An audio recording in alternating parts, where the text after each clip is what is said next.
men's health, including physical, mental health, is in crisis in the UK. But there is change coming because I think there's now a realisation that it is in crisis. And, just to give you some figures, so 1 in 5 men in the UK won't actually live until they're 65. You've got the suicide rate is increasing again, and just in England, it's the highest rate this century. Absolutely. 14 men a day die across the UK due to suicide. We are in the middle of a crisis, but it's one we don't often see because it's hiding behind silence, behind the men who say, "I'm fine," when they're actually falling apart, behind the boys who were never taught how to feel, only how to endure. Across the world, male suicide rates are rising.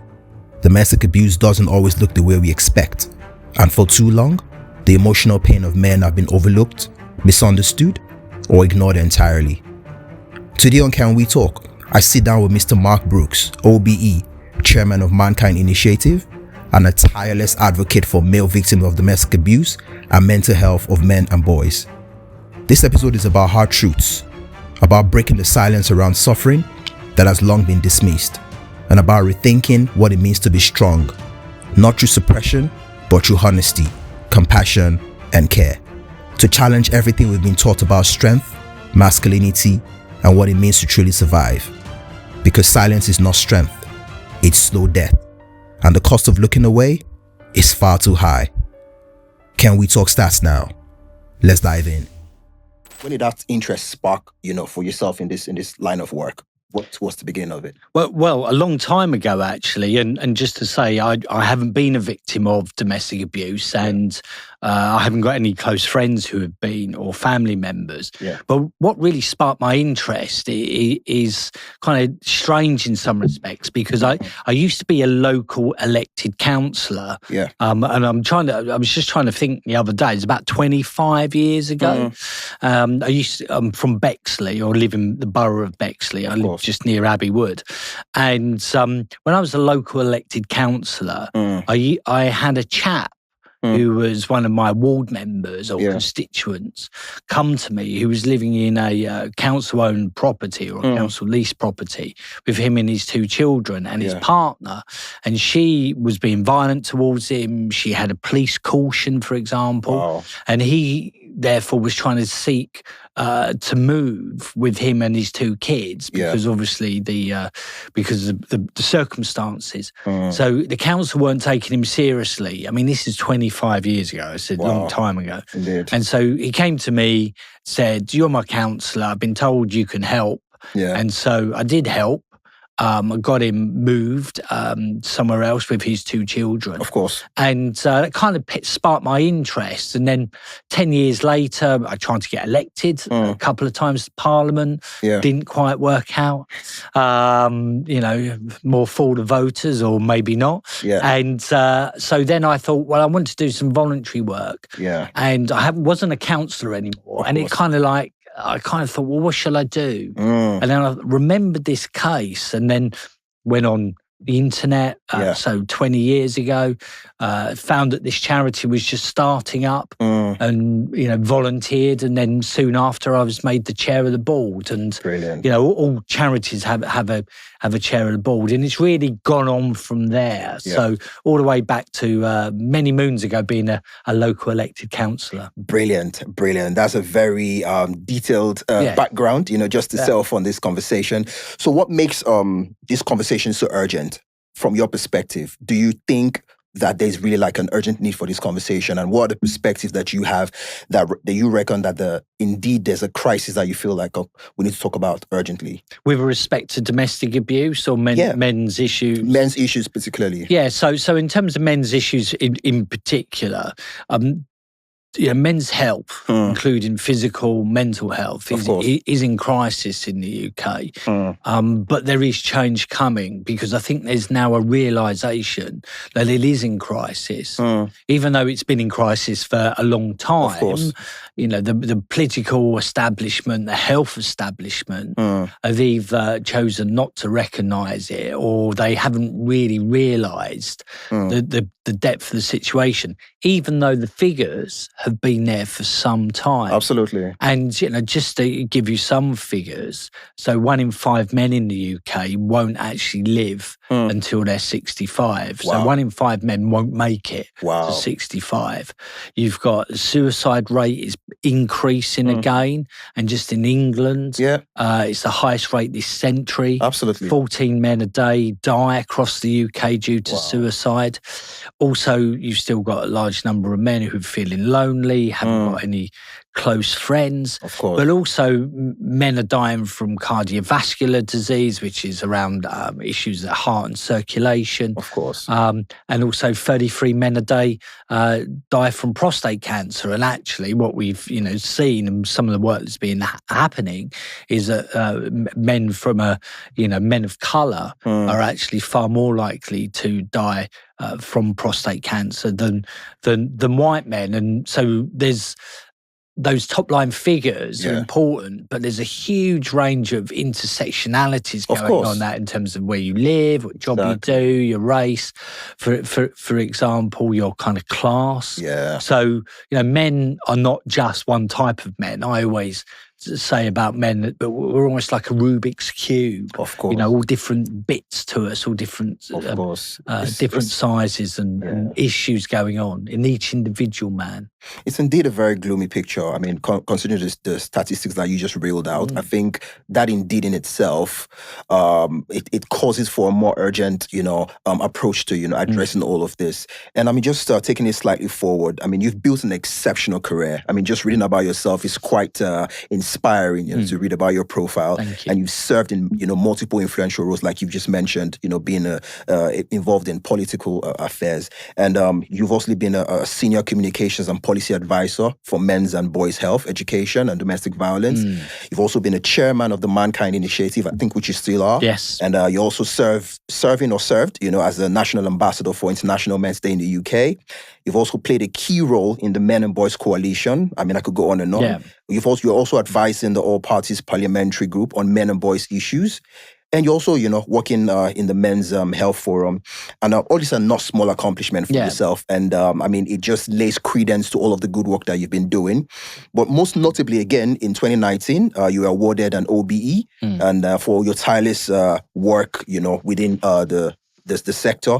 But I mean, in all of this financial and personal success, I mean, I'd have to ask, what still drives you, to keep doing this work? Because again, for yourself, I mean, you might have your peculiar challenges, but with all of your accomplishment, the expectation is like you're good. You don't necessarily maybe have, all of these challenges, but what still drives you, despite all of this, to carry on in this good work? Yeah, well, it's a good point, and thank you for that introduction. But it is a team game, so I'm doing those things, but there's a number of other people that I've worked with for a number of years who are in those charities and on International Men's Day and those campaigns. So this isn't a one-man band. There's a group of us, and actually a few of us were reminiscing. There's about 5 or 6 of us who were around doing this type of activity about 15, 20 years ago, and we're still doing it. We're all men of a certain vintage, shall we say, all men who are kind of like mid to late 50s. So we've been around. So I like to pay tribute to people like Glenn Paul and Ali Fogg, Craig, Ben Hine, and others who have been in the trenches for some time. Indeed.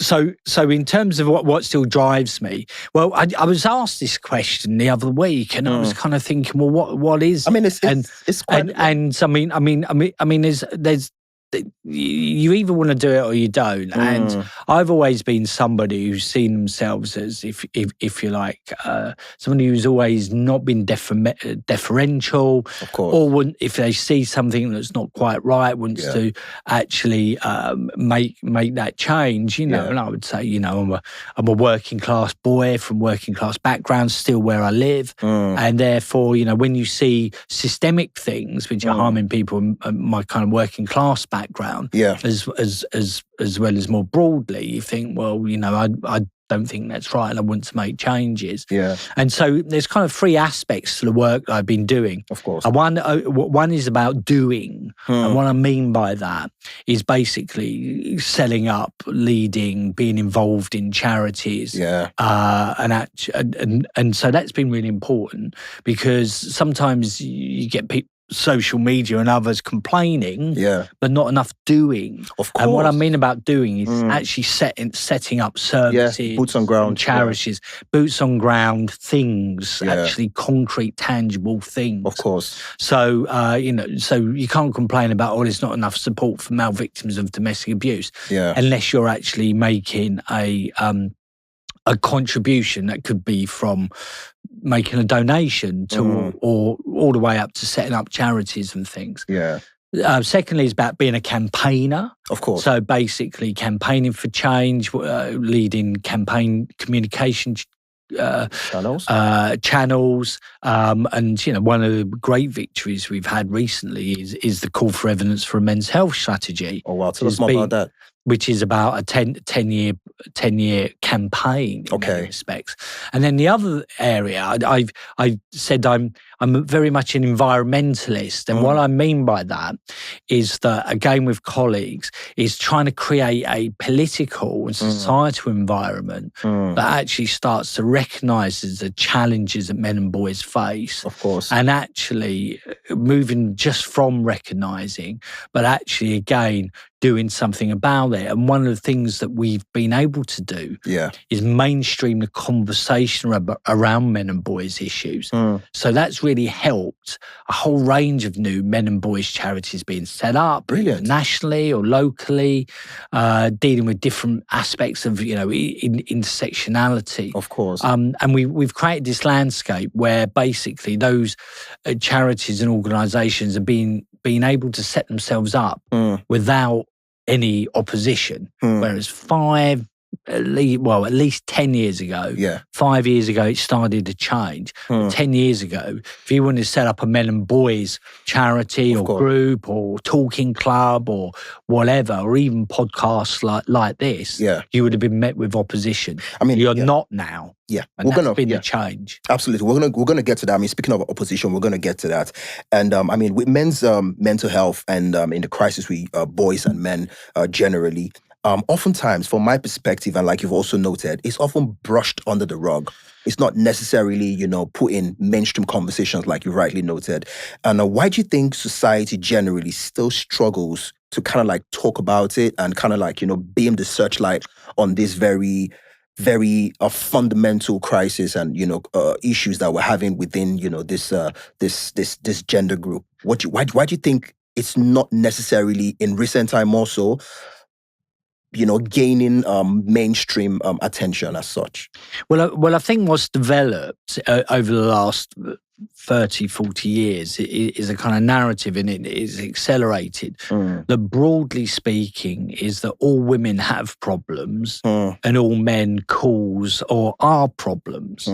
And, part of it has been the very welcome move to make sure that women have full equality in society and fully included, which has been really important. And still a lot of work to be done on that. Of course, but somehow that the conversation has turned that if we're looking at supporting female equality, that means that we turn a blind eye or we ignore issues that are struggling with regard to what men and boys are struggling with. And it seems to be this kind of ideological, competitive, identity type politics view of the world, which is just not where we need to go as a society, and is not really good, because we can, as Richard Reeves has said, think two thoughts at once. And if we want women and girls to fully succeed, which we all do, and flourish, we need men and boys to be flourishing as well, because we don't want women and girls to have to pick up the pieces of men and boys who are floundering. And so that's been an issue. And what I've seen is this kind of political empathy gap where basically the political world and for example the establishment in its broadest sense hasn't cared as much for men and boys as it has for women and girls. But what's happening now, as I said, there's been a realization that it's not a zero-sum game, that we can continue to help women and girls, but at the same time we can help men and boys, and that the situation is that it has tended to be zero-sum. So if we're going to help women and girls, that means we must ignore or do down men and boys. But that's not where things are, especially because men and boys and women and girls share all of their lives together, and we need everybody to succeed. But there's been this political empathy gap, and about seeing men and boys as if they have issues, it's their fault, they're a problem. But we're moving away from that now. There's a big realization that that's not really the way to go. Absolutely. I mean, speaking of empathy gap, I've just got a bit of data and statistic here just to share with yourself. According to the Office of the National Statistics, that's ONS, it says 1 in 6 men would experience domestic abuse in their lifetime. Yeah. And I mean, many view domestic abuse oftentimes primarily as a woman issue.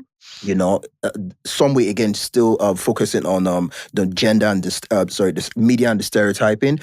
Oftentimes, you know, like I said, the issue of domestic abuse is often seen as, you know, it's a woman, the woman is, you know, most oftentimes the victim. I mean, and there's a lot of stigma, you know, around men could also, and definitely, you know, are also victims.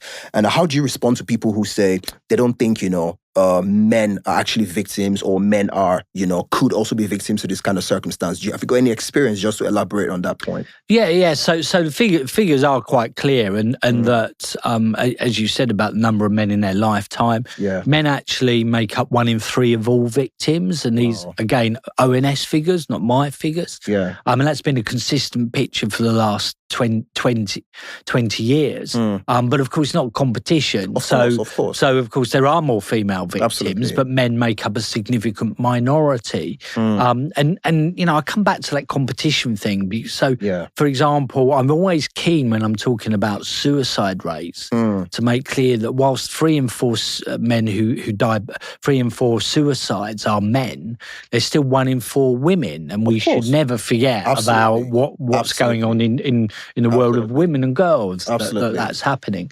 So I always say we should apply the same approach to things like significant men who are in a significant minority in other areas, including domestic abuse. Of course. So the thing I always challenge, again, it comes back to we need to continue to support female victims, but also we need to better support male victims. And we do need to actually better support female victims, but we need to recognise, of course, and it comes down to the fact is that what we're looking at, and trying to get away from some forms of identity politics, is that we're looking at individuals who happen to be male and individuals who happen to be female. Absolutely, the focus of colour, of what they might be white, they may be in same-sex relationships, etc. Of course. But you can't.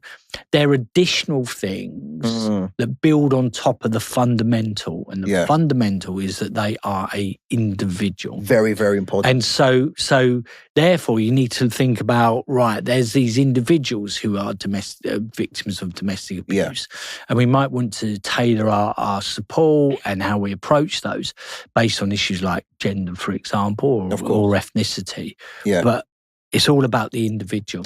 I think that's a brilliant perspective and a brilliant way to look at it, because I think if we focus more so on the fact that these are actually individuals, much more than their gender or whatever, you know, factors that there are. But like you rightly said, just really focusing on this person who's possibly facing this challenge is actually human and is an individual with their own needs and, you know, fears and, you know, and desires, which is, I think, a very good perspective and a good way to look at it. Just moving forward from that, I mean, in your work with male victims of domestic abuse, you've seen firsthand, obviously, of, you know, stigma that men face. And how does this stigma impact men's mental health overall? And what do you think many men, you know, why do they always rather just want to suffer in silence. From your experience, why do you think that's the case? Because it's like there's a lot of stigma around men speaking up when they are, in a situation like this. Why do you think that's the case? Yeah, well, so there's two kind of factors around that keep men in abusive relationships far longer than they should be, and which therefore affects their mental health. I mean, first of all, is issues around masculinity, and there's nothing wrong with masculinity. And I've been on the case for years about the only thing toxic about toxic masculinity is the actual phrase itself. Of course, we're going to get to that at some point. Yeah, so okay, so I don't like any adjectives put in front of masculinity. But nonetheless, I mean, I think men feel that, and it's whether it's part of their DNA or it's part of their socializations, this kind of nature versus nurture debate. Now, I'm not going down that path, but how men feel is that they feel they need to be, strong, protect a role. Yeah. They need to be stoical, resilient, independent, to be of service, for example. And so what it means is that when they're a victim of domestic abuse, especially if it's from a female partner or ex-partner, it really adds a shock value to them, because they're the ones who are meant to be dominant or be strong. And it really undermines their sense of what it means to be a man. And also that they feel this shame and embarrassment because they worry about perception, what in terms of what other people will say, and a consequence. And some of it can be exacerbated by height difference and size difference as well. Because if you think about it, guys, generally speaking, tend to be bigger than women. Generally speaking. And so therefore, they worry about the additional shame and the perception is how that's going to look to the outside world. Yeah. So we've had guys who contact a helpline who are, been fighting, been in tours of Afghanistan, for example, and they're 6'3", 6'4", trained killers. But their partner at home, female partners, 5'5", 5'6", and committing acts of physical violence against the chap. And so therefore that can really impact as well. So generally speaking, not all cases, but you can see how that would have an additional impact. So they really fear what the consequences are. They feel a sense of shame, what it means internally to be a victim. And then they feel this sense of shame and they worry about what will happen. Then on the flip side is how society recognises and thinks about male victims. So, some men still aren't taken seriously or still laughed at or told to man up or basically told, well, what have you done to deserve it? We're going to come right into that. And all of those issues. So there's two issues about how it impacts on the man's mental health internally and also the societal response as well. Yeah, I think internally also would, like you rightly said, impact on his sense of self and sense of worth, and I think that's something that a lot of men, it's still a very sensitive and touchy, concept and conversation around stuff like that. So I can understand, how that would play out. And just to, again, reel out just quick data to you. I mean, the Mankind Initiative, obviously, a research from them, indicates that less than 10% funding for domestic violence services in the UK is directed towards men, even though they make up a significant, a portion of victims. Why do you think, even from like a funding perspective, why is that also translating into, the kind of funding available for the support for these people as well? Yeah, so I think on the funding issue, I mean, the funding has been going up, and I think part of the issue is that there's a real lack of men actually coming forward to the services. So the thing is, it's like the funding will increase when more and more men come forward. So at the moment, a domestic abuse service generally, which is funded by local councils, around only 5% of the people will actually, who are supported by those organisations are men. And that's not the fault of those organisations. It's the fact that men aren't showing up. Showing up. And a lot of men, when they leave abusive relationships, don't don't tell anybody. They might they don't tell the state. I mean, I give talks to people from the state, and what I mean by that, statutory services, police, local councils, health services. Yeah. And I say, men don't like the state in their lives. And they're what do you mean? Yeah. We're from the state. But men, don't like the state. I'm not saying women do, but I'm someone who talks about men's issues. Yeah. So men aren't coming forward to those services. But the thing is, it's not competition. Of course. I think it's good to emphasize that as much as possible. Yeah, exactly. Yeah. So I'm not necessarily that bothered about if 90% of the cake, domestic abuse funding cake, is going to female victims, of course, because there are more female victims. What I'm interested in, and only 10% men, I'm more interested in what the size of the cake is. So the fact that it may go up from 10 million, so women get 9 and men get 1. Yeah. If the cake's suddenly 100 million and women get 90 and men get 10, I'm really happy with that, because ultimately there's on the wider perspective. Yeah, exactly. Yeah. So it's the size of the cake, not the size of the slices of the cake. Good perspective. And when it comes to, again, just touching on domestic violence and using the analogy of the size of the cake and whatnot, I think I'm going to just pivot slightly to the legal perspective of it, right? So is there like a legal definition and framework for domestic violence? Is there like a difference in how, laws and policies, applies to men versus women in the context of like domestic abuse or domestic violence? And are there laws and policies that technically, tailor towards recognizing the scope of abuse against men particularly? Well, no, there isn't. So the thing is, the law, and it's been the same for 800 years plus years in the UK. Broadly the law, and then the Bill of Rights, it was Magna Carta things. But basically, the law is applied to everybody equally because it's based on. Come back to that point, based on you as a individual, and that still holds right now.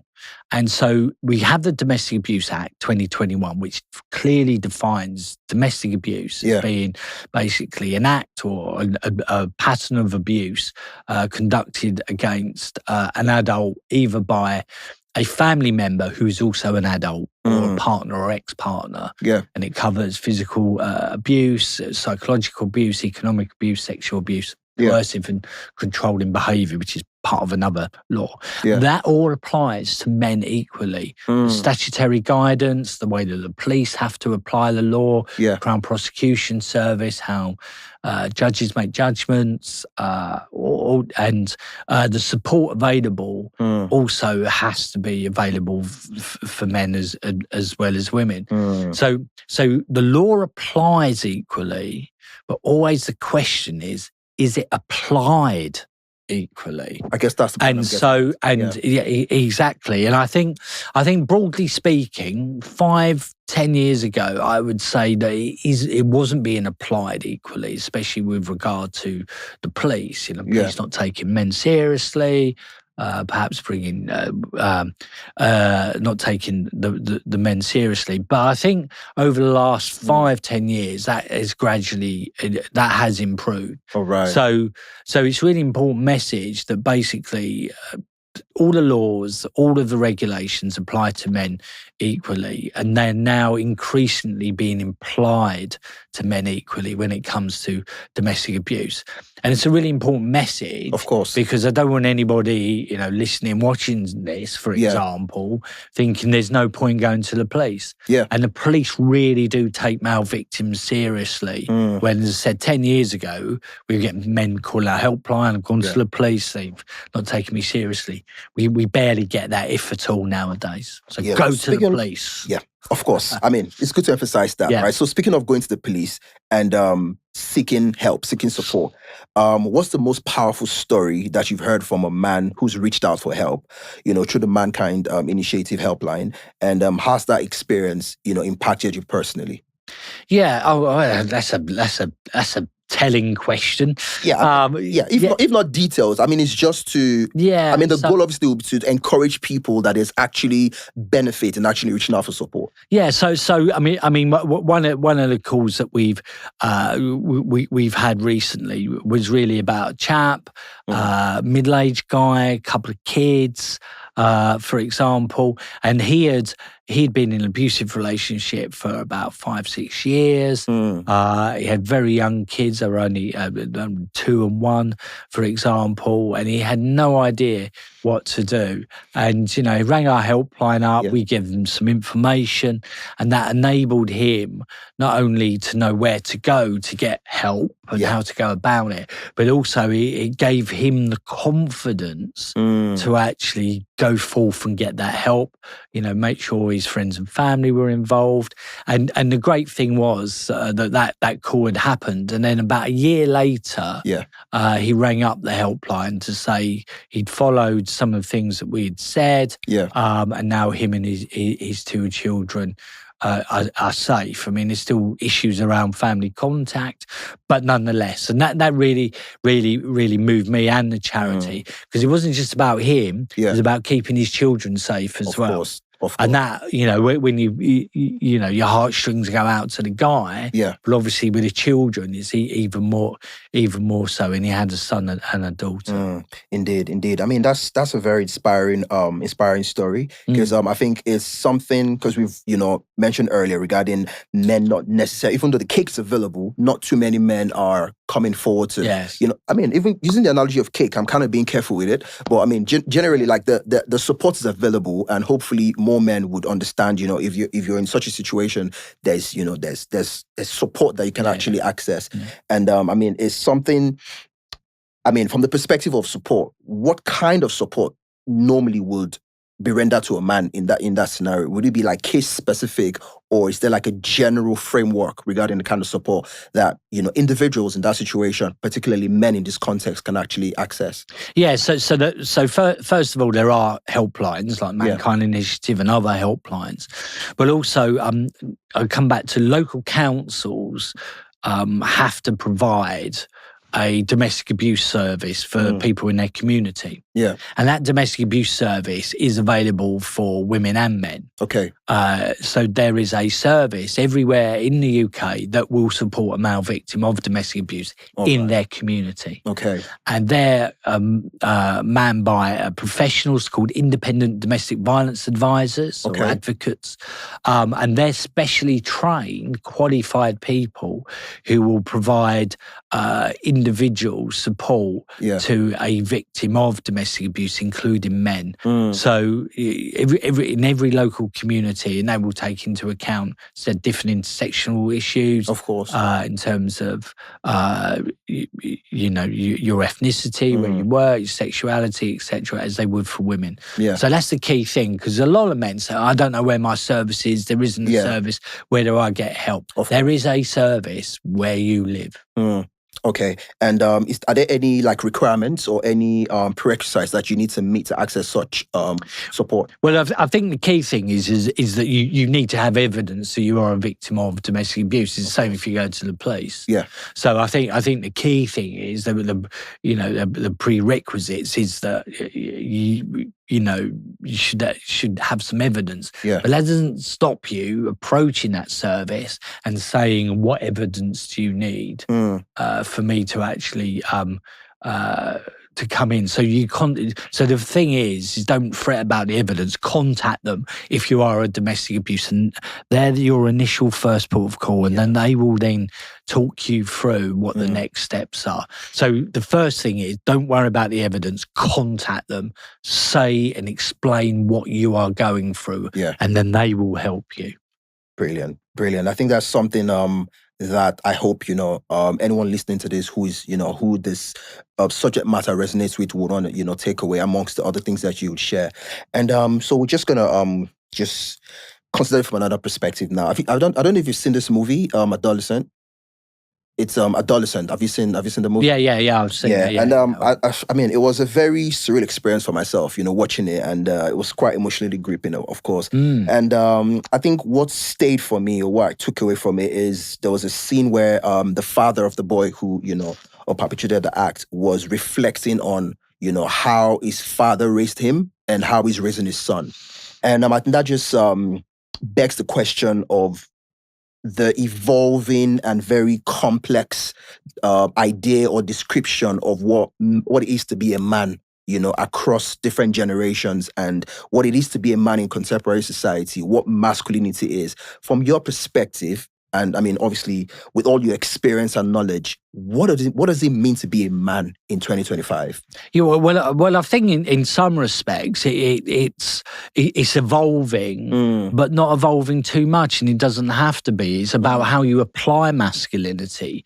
traits rather than actually try and change the fundamentals. And one of the things I always say is that masculinity, or what it means to be a man, is basically, in terms of masculinity, is a set of behaviours which are largely attributed to be more common in men than women. Okay. But actually, women have huge amounts of, if you like, those behaviours, being strong, stoical, resilient. For example, I mean, I always make the case that the person with the, if you like, the most masculine traits are actually single mothers. Because if you think about it, I mean, they're having to juggle households, make sure it's strong, stoical for the kids and everything. So sometimes we can get het up about masculinity and what it means to be a man. But in terms of what it means to be a man in Britain today, it's almost the same as it always has been, but it's just how it's expressed. And men, do need to be as resilient as they possibly can. Yeah. But also they need to be able to care as much as they can. But also they need to be able to show that and also demonstrate that more obviously. And also that they need to better come forward when they need support. Yeah. And those things are happening. And for me, sometimes I feel as though men have been in more of a no man's land recently. That, as I said, you've got this issue that they're expected to take more on a caring role, which I always have done. Is how it's expressed. Because I'll come back to adolescence, but we need to create a society. If you want more men to come forward and talk, you need to listen and act. Of course. If you want more men to actually care, which they do already, we need to better care for them. If we want more men to actually come forward and be great dads, which they are in the vast majority anyway, we need to better support their caring responsibilities as dads. Yeah. And I had so many issues around the portrayal of the dad in that, because adolescent? I did, because I just felt, and maybe I'm quite upfront about a working class chip on my shoulder, is that it was almost like, well, the dad's not been around, but he's been leaving the house at 6 o'clock and coming home at 8 to keep the lights on in the family home. Of course. And it was almost like, well, that was something that was doing wrong. It was wrong, but what else is he meant to do? Yeah, to earn a living, to keep the lights on. Yeah, that's a societal issue.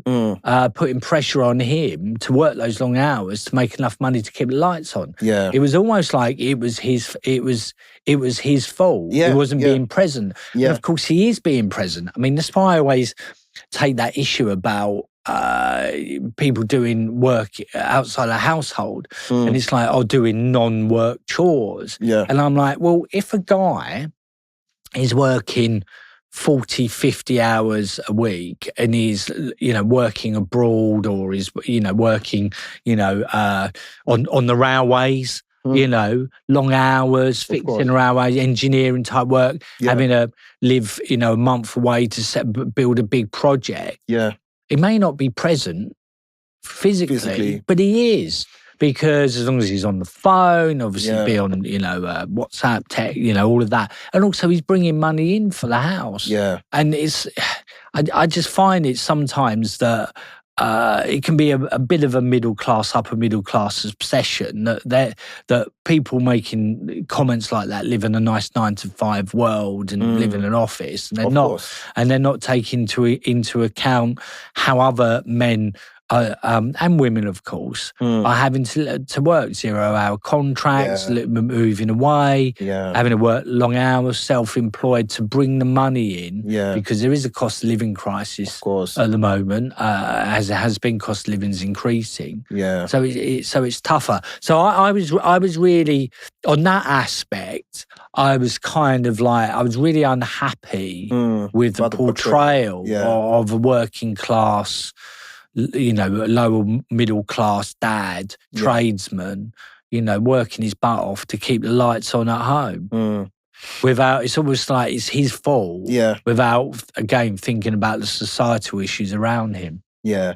I mean, good point that you raised, because as much as the movie, made that portrayal, there was also like scenes where he also had that like introspection and reflection and trying to understand, is it my fault? Was it my fault? And kind of needed that validation just to affirm, or just to, make sense of those like voices in his head, almost making him feel like, he's kind of accountable or responsible for the choices his son made, which, is the dilemma a lot of men face these days, in terms of how to balance, being physically present to support the children, support the family, and also, having to, like you said, keep the lights on. I think that's indeed like a very complex dilemma that a lot of men have to face. Yeah, absolutely. And the thing is, it comes back to some of those core traits about men want to be of service. Yeah.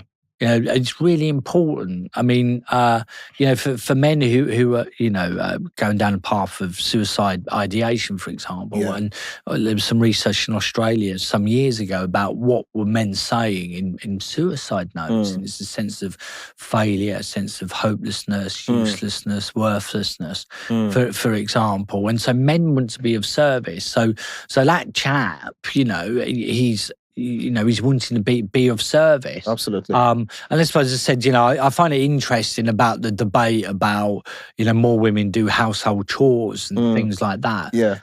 Which is an issue. I'm not belittling that. Of course. But when it's said in that way, I almost get the impression it's suggesting that the women do it working, which they are. Of course. But, a lot of women work part-time, a lot work full-time, and that they're coming home at night and the men are just sitting around not doing anything, or going down the pub whilst the woman's working and then doing all the household chores. Yeah. When actually the men may be doing household things, but in a different way, i.e. working late. I mean, it's a very complex conversation, which obviously that's why, we're having conversation with yourself, who's the expert, who can help us make sense of these very knotty, issues.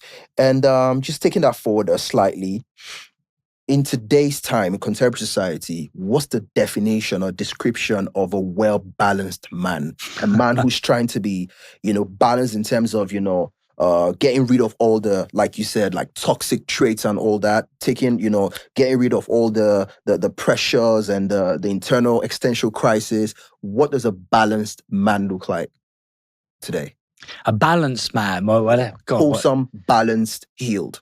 Yeah, exactly. Well, I think that's a man who's in comfort with himself, comfortable in himself, comfortable with other people. Also, other people feel comfortable around him. Yeah. And I think that's the key thing, because again, what it means to be a man, well, we're all different. Come back to that Rubik's Cube, and that it could be men who are like real go-getters, but it could be real extroverts. Yeah. It could be men who are more introverts. Of course. So I think what it means is to have self-comfort and others to feel comfortable with you, and self-comfort in yourself, self-comfort to be with others, and also comfort that other people have to be with you. That's a powerful perspective.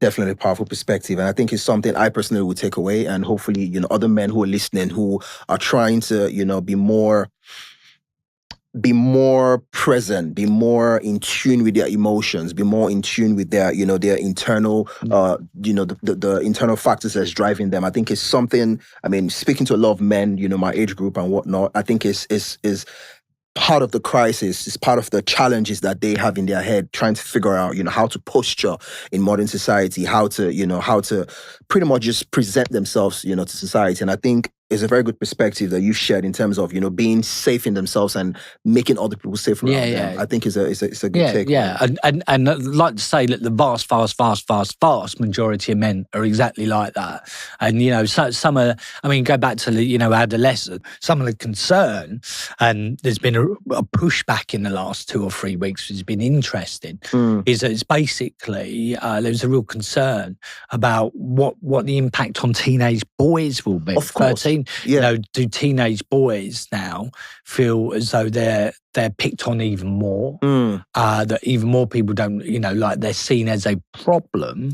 And that's how they feel. Like, oh my God, am I now seen as a problem?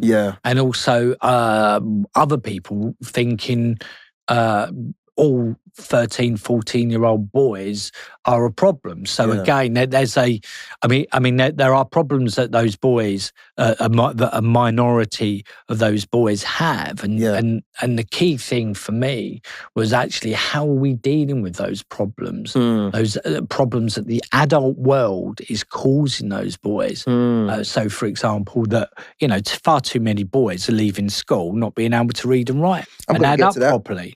And all of those issues. So we should be looking at how are we supporting those men and boys, and also the environment and everything around them. Yeah, absolutely. I'm gonna get to the data I've got on that as well. And obviously there's a narrative on a lot of people saying like issues of mental health with men, domestic violence, fatherhood, and all of that. And there are conversations around like the more we focus on all of that, maybe we're detracting from the feminist movement. Maybe, all of this focus is like there's like you said, like a competitiveness, across. Maybe the more support we give to men or to boys, with all of this crisis, maybe we're shifting focus away from women and young girls who also need support. So how would you respond to critics, who say advocating for men's issues undermines, the feminist movement or the women empowerment movement? Yeah, well, I think the society's moved on, and especially if you're, this decade is very much about respecting diversity, equality, and inclusion, and therefore you have to look at that in the round, a 360-degree view of that, and of course, putting some focus on men and boys issues is not taking away any focus from women and girls. And we're smart enough in this country to be able to do both. And I don't think it is. And I think what's happening is that there's still remaining a focus on women and girls issues, and there has to be. But I think there's a growing recognition and focus on men and boys issues. And I come back all the way to the point I've said is that we share our lives and society together. So if men and boys are not doing well, committing too much crime, for example, violence against women and girls, all of those issues, because they're not being supported, they've got damaged childhoods, for example, mental health problems that have not been resolved. Of course. Then that's not good for women and girls. Of course. So definitely. women and girls won't achieve their full potential if men and boys are not in a good space. Of course, because it's the boys that we raise properly today that become husbands. And absolutely. They become parents.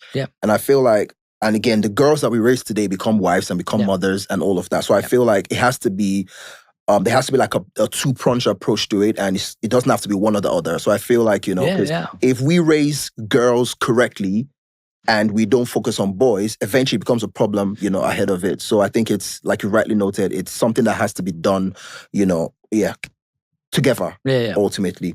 And now we're gonna get to the suicide report that you shared at the beginning of this conversation. And a recent report again from the ONS says a total of 6,069 suicides in the UK are registered. I think it's about 2023 or 2024, and about that figure, 4,506 of them are men. Yes. And that's about 74%. Yeah. And as an advocate of mental health, what do you believe is primarily driving this crisis? And what are the steps we can take to hopefully support men, so they don't get to that point where they, just give it all up? Yeah, so the reports, and I've been involved in writing some of the reports, is basically, first of all, men see suicide or suicide ideation, fall of dying by suicide, as a rational solution to the problems they can't fix. Wow. Now, none of us may think that's rational, but to the men they do, because they've got a whole range of problems or a big problem that they've tried to fix and they can't. So the next solution is to consider taking their own life. And men don't see suicide or even mental health more broadly as a mental health or a clinical problem. They see it as a life problem. So it's issues in their life they can't fix, deal with, or have had an impact.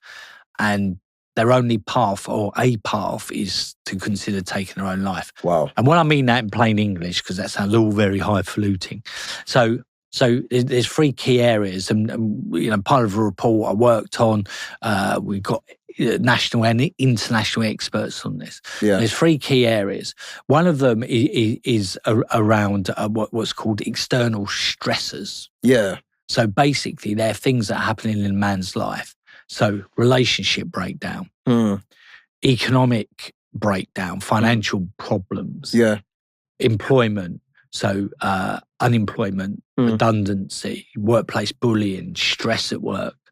Other triggers such as lack of housing, bereavement, adverse childhood experiences which are unresolved. So they're things that have happened outside or happen to men from outside. Yeah.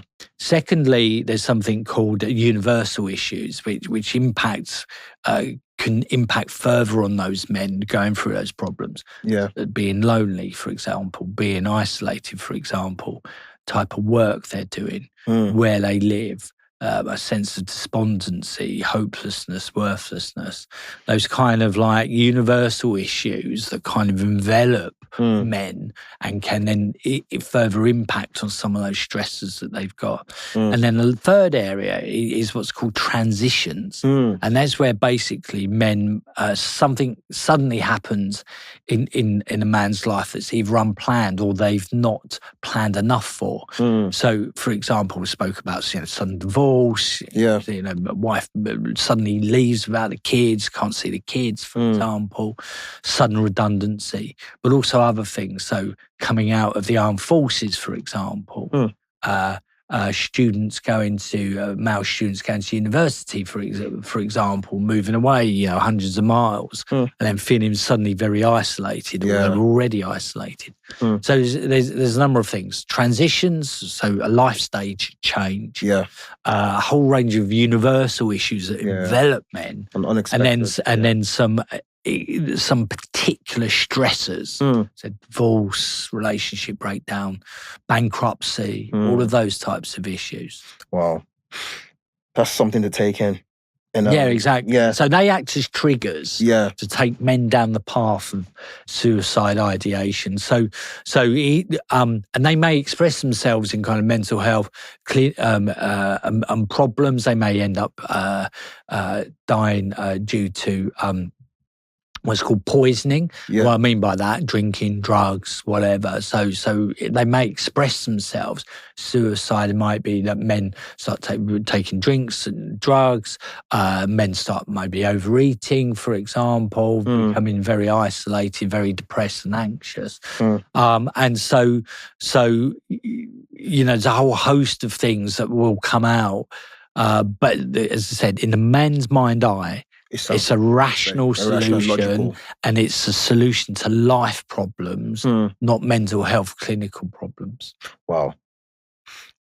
And you also spoke on loneliness. Yeah. And again, a report from the UK's campaign to end loneliness found that nearly 1 in 10 men feel chronically lonely. Yeah.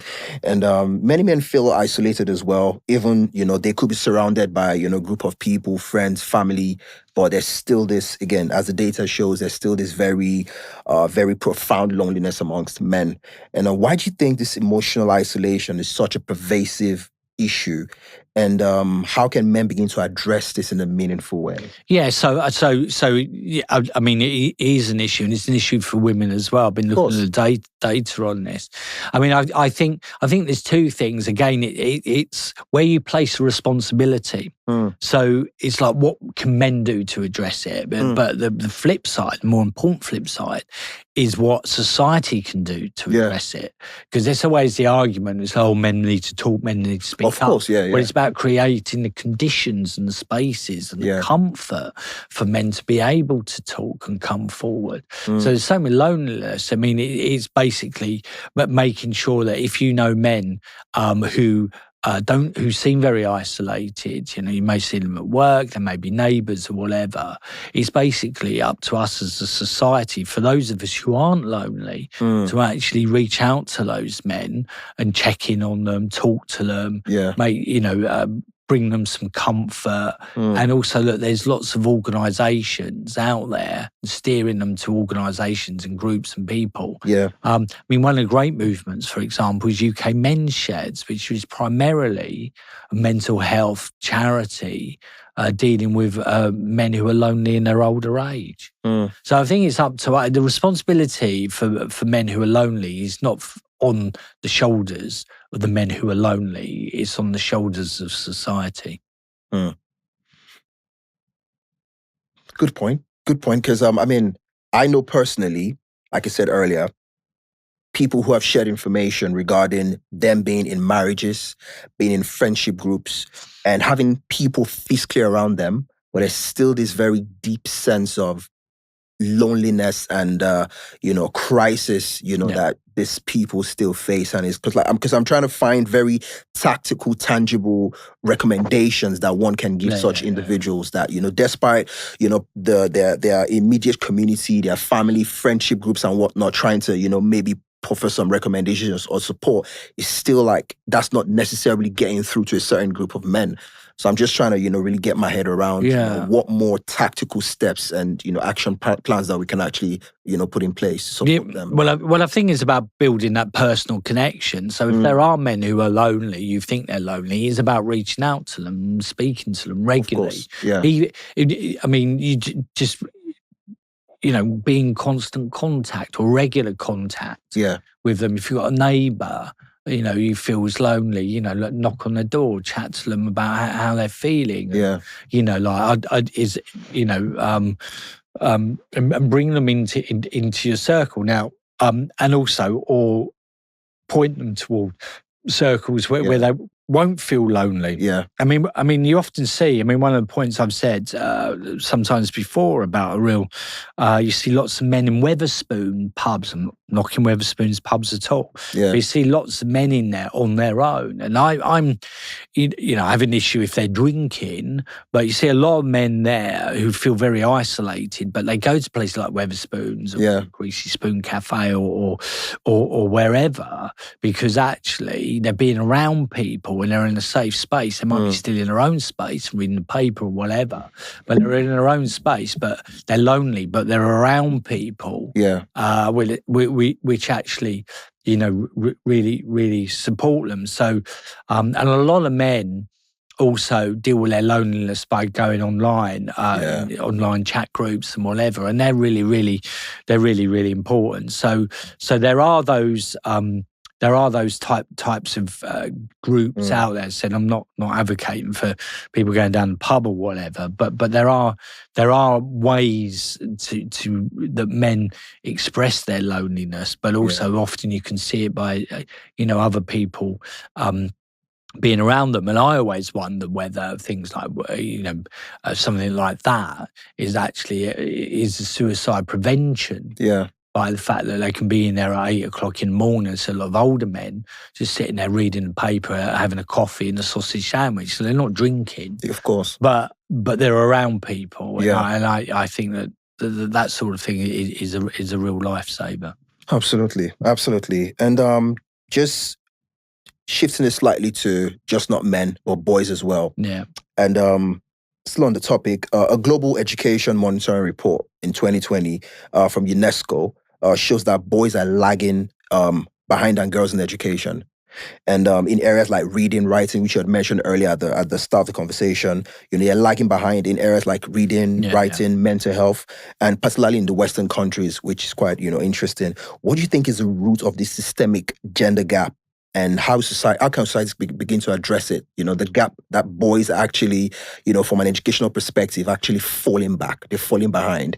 And this is almost translating to men as well in terms of their career and, vis-a-vis women. So it's like, what's the root cause of this lag that we're noticing amongst, younger boys and even older men in terms of their, educational outcome and, from employment to financial outcomes?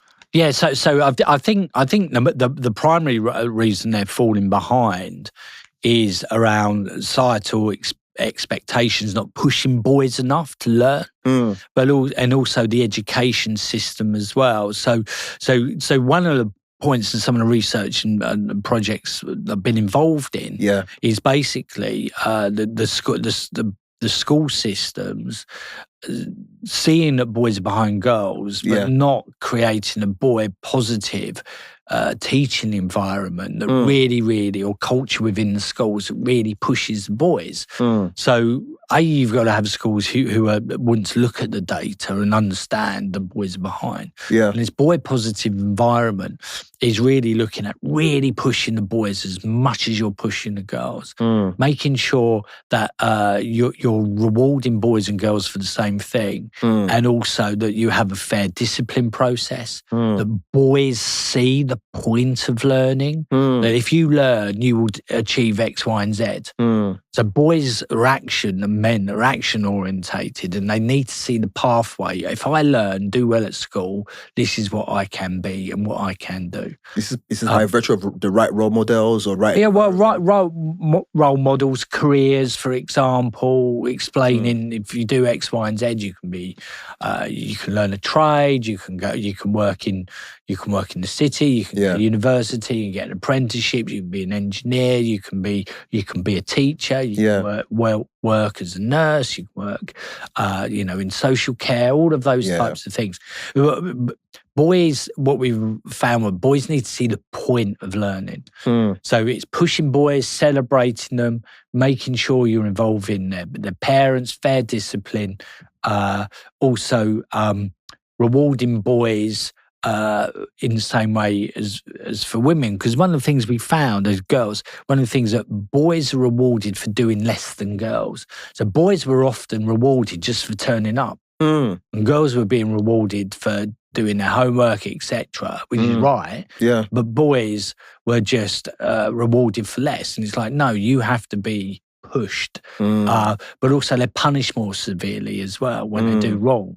So that sets up issues around injustice, or sense of resentment. And involving their parents, really saying, your boy's doing really well, or he could do better. Can you support them more? And then thirdly, some of the early years, especially when boys are moving from primary, secondary school, is really addressing some of those issues that some boys will have around their literacy, whether their vocabulary, where they're what's called oracies, about how well they're able to express themselves. So, some of those boys may well be behind girls. And therefore, it's making sure that really focusing on their literacy. And lastly, it's understanding the world that boys living, especially if they're coming from difficult areas where antisocial behaviour, might have problems within their family, etc., etc. It's understanding some of those wider issues. So society has a responsibility to really celebrate and push boys to be the best they can, and deal with some of the problems that wider society causes them, but also within the education system about pushing boys. I think that's a good way to look at it. That's definitely a good way to look at it. And I think that would beg the question: do do you say, or do you think, or is your submission that the bar might have been raised too low or too high for boys, in previous years, and maybe that needs to be revised? Or how would you, buttress that conversation regarding, standards and the bar being set? Yeah, but I think as opposed to girls. Yeah, I think well, as you said, it's not always a competition, but I think it's been, that what we're being told and what we looked at was it's been set too low. It's been it's been set too low. That there's an element of fatalism that boys will be just doing worse than girls, or there's an attainment gap, and a report I helped write was that boys will be boys. And so it's been set too low. It's a fatalism. When actually we should be pushing boys, and boys want to be pushed, and they want to be cajoled, and they want to be shown. It's a real strength to get to learn to be able to read and write and whatever. And some of it is like playing on masculinity, coming back to the points about being strength based, that actually it's really good, and you should be pushing boys as much as you can be. Definitely.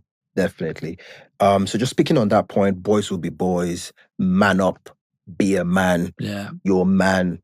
All these phrases that boys hear in their socialization process, into society.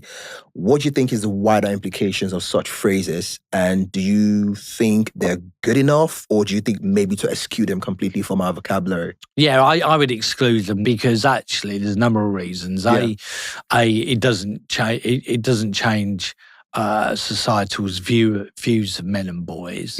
That again, that they're all meant to be strong and stoical, etc. Also, it basically acts as a deterrent for them to actually come forward, because if they need help, because again, it's like if I need help, well, I'm just going to be told to internalize it, suffer, work through it. All of those types of issues, which actually makes it harder for men to come forward. And lastly, I think it's just an excuse for society not to reach out and think about men, that men have problems, and men need solutions, and that we need to create a great society where men feel comfort in coming forward and taken seriously. So come back to the point of, it's society imposing and causing problems for men. It's the adult world causing problems for boys, being told you have to man up and get through things when you have a problem. I mean, there is a balance, because we do need men and women to be resilient. Of course. I know. So it's there's always a balance to this. But overt words about man up, etc. Just make vulnerable men and boys more vulnerable, and it gives society an excuse not to care as much as they should about men and boys. So now, just expanding that conversation again, right? There's this again, which I would want you to to reflect upon, so we can just wrap up. The idea that men should be strong, brave, resilient. How can we balance that out with the contemporary expression that men should be, more vulnerable and, in touch with their emotions? Do you think that's a bit conflicting or complex to digest for a young boy who is, developing into a man? No, I don't think they're conflicting, because I think it comes back to how you describe it and how you express it. I mean, again, if you are suffering from a particular problem, you play on the masculinity trope of being, well, it's strong and it's good. And it's positive for you to reach out and get help. So again, it's sort of like, if you are vulnerable, then it's the strength, and it's positive for you to for you to get help. So again, it's how you apply it and the language. So again, it's not trying to turn men and boys into women and girls. It's basically using some of those broadly innate, because stronger and weaker in different men, broadly innate or societal views around masculinity, and basically where those men are suffering, it's actually, if you like, trampolining from those issues and translating them into positive action. And some of the big successful campaigns really talk about, we know this is happening to you guys, and like, ring this number, we're here to get help, and on your terms. And some of the things I've kind of developed a broad model about how men are, of course, and it's where men at. So it's basically on men's terms. So that's respecting their masculinity. Respecting the fact that, respecting their masculinity, not trying to change them, about how men talk. So some of that may be shoulder-to-shoulder anonymity websites, helplines, but also some of them like peer-to-peer groups, or they might want individual support. But often they don't want face-to-face support, especially around first disclosure. And also where men go, and some of the things I said about men's health is about bringing the health system closer to men. Of course. Industrial estates have NHS health checks, for example, and all of that. So where men go, not where you think they should go, and not how you think men should be, of course, and how you think men should talk, is about how men actually are. Speaking of expectations that we have of men, and I mean, you mentioned earlier, again, regarding the context of suicide and the kind of suicide note that a lot of men write, and the content of such notes is always regarding failure, feeling like, they're not useful, or they don't have a sense of worth and value. And for a man who's probably, getting to that point where it's like, I feel like a failure, probably a middle-aged man, a young man who feels like, I've lost my sense of purpose. I feel like a failure. I'm not where I plan to be at this age or stage in my life. I'll probably just give it up. What would you say to such a man who is nearing the end of their tether? What would you say to such a man? Well, what I always say is that, and we use this in our domestic abuse, you're not to blame, you're not weak, and you're not alone. And there is support out there for you. Charities, helplines, your friends, family, people care for you, and therefore there is support out there for you. Reach out and grab it. Brilliant. Definitely so. And for the partner, friends, or loved one of a man whom they're seeing their husband, brother, going through the existential crisis, they can spot the signs of depression, they can spot the signs of a mental health breakdown, and they can't reach out to this man. He's not communicating, they can't really support them. What's your advice to such people in terms of how can they hold space, or what can they do when they really want to help, but they are not getting through to that man? What can they do? Well, I think the great is a great acronym, ALEC, which is basically ask, listen, encourage action, and check in. And the thing is that if you ask people open-ended questions, how are you, how are things, what's going on in your world? Open-ended questions. So ones where you're not going to get yes or no answers. How are you doing? What's been going on in your life this week, for example. And if you keep asking the questions, but not to the point that you're on their case, what will happen is that man will think, actually, there are people who care about me. There are people who are concerned or interested in what's going on in my life. And as you ask those questions, the door will be ajar a bit more, and at some stage, that man will walk through the door completely. Definitely. Good way to look at it. And with all this data and stats that we've presented regarding, young boys falling behind in education, about 74 or thereabout % of, suicide being men, and, 1 in 10 men being lonely, and all of these data and stats, are you concerned, or what's your outlook on the future? Well, the outlook always has to be positive, of course. And I think what we will see and what we are seeing is this realization that it's not all good in the lives of men and boys. Yeah. And I think we've had this realization. We've got a men's health strategy coming, which has been a long-standing campaign. That's coming. We got more and more focus now on what's going on in young men's lives, for adolescents, lots of programs and other talk about that, about what's going on, what can we, and where we're getting is we're seeing now society and the political establishment, for want of a better phrase, realising the light bulb's gone off and the light bulb is going, not everything is rosy in the garden of men and boys. And what can we do as a society to help men and boys fulfil their full potential? Absolutely. Definitely way to look at it. And on a final note, you've been advocating for the Ministry of Men and Boys. Yeah. And if the government finally listens and creates one, what's the first law you push for something, that's long overdue?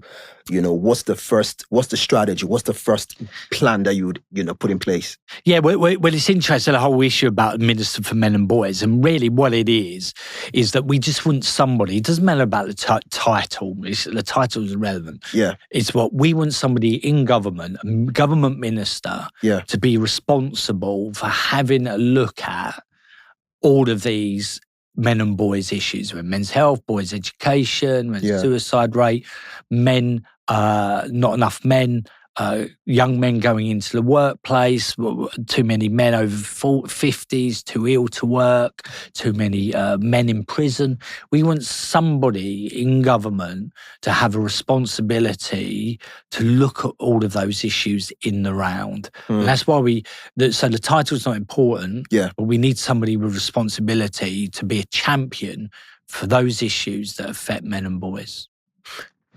Good way to end it. And just to bring this back to where we started, with all of this that we've discussed, why do you think, from your perspective, it's so important for this attention to be shifted to boys? What's the bigger picture? What do we stand to gain as a society if we address all this concerns? Yeah, exactly.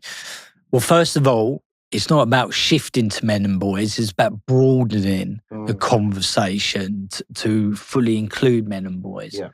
And I think the benefit will clearly be, it will be men and boys living more rewarding, full lives.